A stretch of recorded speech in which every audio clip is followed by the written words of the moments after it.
Boa noite, me chamo Davi e moro em Ribeirão Preto, que fica em São Paulo. E contarei algo que aconteceu com minha família há anos atrás. E que foi algo que paguei para ver, pois se tivesse ouvido os conselhos do dono da casa, eu não teria passado por aquele pesadelo. O ano em que tudo aconteceu foi 2012, ano em que fui demitido do trabalho. E por conta disso, minha família e eu tivemos que nos mudar. Pois com nossa renda foi praticamente partida ao meio e tivemos que ir para um lugar mais barato e que não fosse todo o nosso dinheiro. Pois agora seria minha esposa que pagaria as contas. Pois bem, mais ou menos 2 semanas depois que saí do trabalho, eu procurei casas para alugar na cidade e achei uns preços muito bons. Mas um me chamou a atenção, pois era uma casa grande com 2 andares e com quartos o bastante para meus 3 filhos. E na hora procurei o contato do dono da casa e era um rapaz bem simpático e humorado que daria o nome de Eduardo para não expor ninguém. Pois bem depois de trocar mensagem com ele, nós marcamos de um dia ver a casa por dentro. E quando chegou o dia, coisas estranhas logo aconteceram. Primeiro foi que assim que chegamos na casa, vi a silhueta de uma pessoa na janela. Quando vi aquilo, já fiquei assustado e sem entender. Fui e perguntei ao Eduardo: tem alguém dentro da casa? O Eduardo me olhou estranho e disse que não. E me perguntou por quê?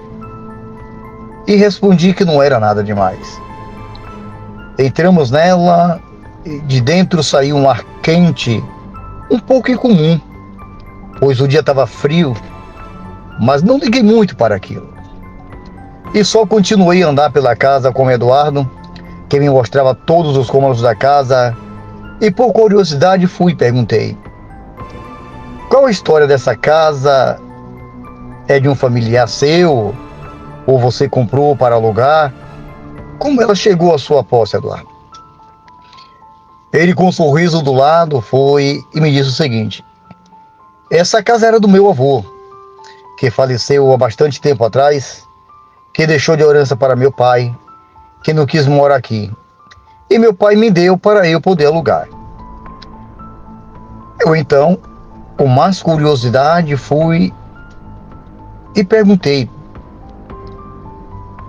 e esse valor do aluguel? Por que está tão barato? Nesse momento, o Eduardo fechou a cara e disse assim: eu cheguei a alugar ela por um preço bem maior que o de hoje.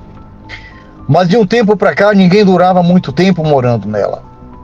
E por isso baixei o preço para não ter que ficar parado com ela. E eu, com um pouco de vergonha, fui e fiz minha última pergunta: e por que eles não duraram tanto aqui? E o Eduardo falou o seguinte: no carro eu te conto. Nós então olhamos o restante da casa e depois fomos saindo. E assim que a gente estava na porta de saída, escutamos uma batida no andar de cima. E fingi que não escutei e só continuei a andar até o carro do Eduardo. E assim que fomos saindo, ele logo começou a falar: você pode até não acreditar no que vou falar, mas para mim não faz tanta importância assim. E o que falarei pode te deixar com medo e não querer mais alugar a casa. Mas vamos lá. Há uns 7 anos atrás, aluguei essa casa para um casal e infelizmente o marido da mulher era metido com coisas erradas. E um dia vieram os homens e executaram ele em um dos cômodos da casa. E quando eu soube de tudo, vi que a casa de meu avô tinha virado uma boca de fumo.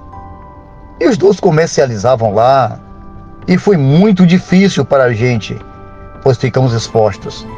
E decidi parar de alugar, por uns 2 anos, até que as pessoas tivessem esquecido o acontecido. Até que novamente voltei com os aluguéis.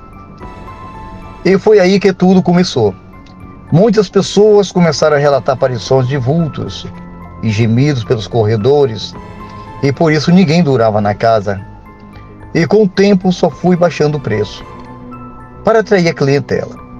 E você pode não querer a casa, eu vou entender, mas quero que saiba de toda a história antes de alugar ela.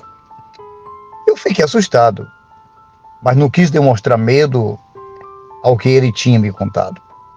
Mesmo não acreditando muito, e além do mais a gente estava apertado e só faltava uma semana para sairmos de nossa antiga casa, por isso não podíamos ter escolhido outra melhor. E assumindo toda a responsabilidade, resolvi alugar a casa, mesmo sabendo dos casos e tudo mais. Uma semana depois nós mudamos para lá, e logo no início notamos que a casa tinha um morador indesejado. Os objetos caíam sem nenhuma explicação, nossas roupas viviam jogadas pelas casas e passos que sempre ouvíamos nos corredores. E tudo ficou pior quando começamos a acontecer coisas assustadoras com a gente. Primeiro com meus filhos, que me relataram terem escutado sussurros em seus ouvidos. Depois foi comigo e com minha esposa. Mas isso não foi o mais assustador. Numa noite fria, estávamos na cozinha preparando uma sopa para podermos jantar, quando de repente ouvimos os gritos de nossos filhos que estavam na sala assistindo. Da hora saímos para ir em direção à sala, quando vimos um vulto negro no corredor, meio que saindo da sala e desaparecendo ao passar pela porta. Entramos na sala e nossos filhos estavam assustados e dizendo que viram um homem passar na frente da TV. E foi nesse momento que sentimos um forte empurrão e caímos todos no sofá. E assim que nos viramos, vimos um homem de costas na frente da janela e com medo corremos todo para o quarto. Ficamos lá por um tempo até a gente se acalmar. Minha esposa e eu levamos as crianças para a cozinha e preparamos o resto da sopa, bem rápido. E logo voltamos para o quarto e de lá não saímos mais. E pela manhã fomos para a casa da minha mãe e não voltamos mais naquela casa, pois o medo daquela aparição foi muito grande e foi algo que eu paguei para ver. Acho que hoje aquela casa não existe mais. Foi um prédio ou um mercantil que construíram por cima dela. Não sei muito ao certo, pois fui morar em outra cidade por 7 anos e depois que voltei, estava tudo mudado e nunca mais encontrei a casa. Nem o Eduardo, que ainda me avisou de tudo que acontecia. E por minha causa, presenciamos tudo que acontecia lá.